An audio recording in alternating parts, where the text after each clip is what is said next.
जय श्री हरि। वेलकम। श्री गया जी सीरीज में ही हम अब श्री विष्णुपद मंदिर और वहां की वेदी पर होने वाला पिंड दान देखेंगे।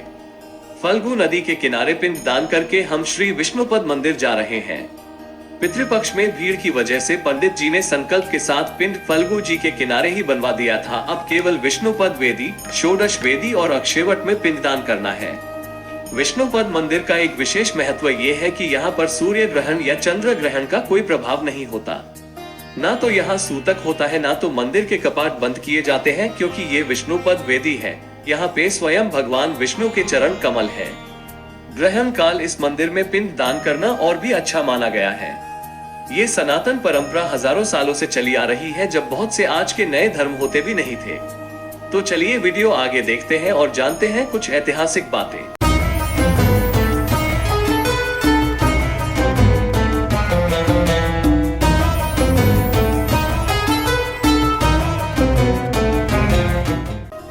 ये पिक्चर सन 1885 में ली गई है। आगे बढ़ने से पहले इस वीडियो को लाइक और चैनल को सब्सक्राइब जरूर करें। विष्णुपद और गया की कथा ऐसी है कि ब्रह्मा जी जब सृष्टि की रचना कर रहे थे, उस समय उन्होंने गया नामक असुर की रचना भी की। गया असुरों की संतान रूप में पैदा नहीं हुआ था, इसलिए उसमें आसुरी प्रवृत्ति नहीं थी। वो सभी देवताओं का सम्मान और आराधना करता था। उसके मन में एक बात खटक रही थी कि भले ही उसका स्वभाव संत प्रवृत्ति का है, लेकिन असुर कुल में होने के कारण उसे कभी सम्मान नहीं मिल पाएगा। इसलिए गयासुर ने कठोर तप करके भगवान श्री विष्णु जी को प्रसन्न किया। भगवान ने गयासुर से वरदान मांगने को कहा तो गयासुर ने मांगा कि हे भगवान, आप मेरे शरीर में वास करें, जो मुझे देखे उसके सारे पाप नष्ट हो जाएं। वो जीव पुण्यात्मा हो जाए और उसे स्वर्ग में भी स्थान मिले। भगवान श्री हरि से वरदान पाकर गयासुर घूम घूम कर लोगों के पाप दूर करने लगा। जो भी उसे देख लेता उसके सभी पाप नष्ट हो जाते और स्वर्ग का अधिकारी हो जाता। गयासुर के इस कर्म से यमलोक की व्यवस्था गड़बड़ा गई। कोई भी घोर पापी गयासुर के दर्शन कर लेता तो उसके सभी पाप नष्ट हो जाते। यमराज उसके कर्मों के अनुसार उसे नर्क भेजने की तैयारी करते तो वह गयासुर के दर्शन के प्रभाव से स्वर्ग मांगने लगता।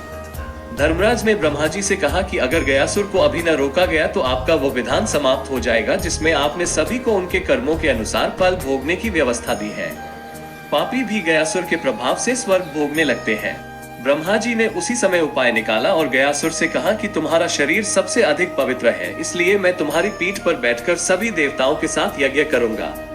उसकी पीठ पर यज्ञ होगा, यह सुनकर गयासुर सहर्ष तैयार हो गया। ब्रह्मा जी सभी देवताओं के साथ एक पत्थर से गयासुर को दबाकर बैठ गए। इतने भार के बावजूद भी वो अचल नहीं हुआ और वह घूमने फिरने में फिर भी समर्थ था। देवताओं को चिंता हुई। उन्होंने आपस में सलाह की कि इसे भगवान श्री विष्णु ने वरदान दिया है, इसलिए अगर स्वयं श्री हरि भी देवताओं के साथ बैठ जाए तो गयासुर अचल हो जाएगा। तब श्री हरि भी उसके शरीर पर आकर बैठ गए। भगवान श्री विष्णु जी को भी सभी देवताओं के साथ अपने शरीर पर बैठा देखकर गयासुर ने कहा, आप सब देवता और मेरे आराध्य श्री हरि की मर्यादा के लिए अब मैं अचल हो रहा हूँ। सभी जगह घूम घूम कर लोगों के पाप हरने का कार्य बंद कर दूंगा।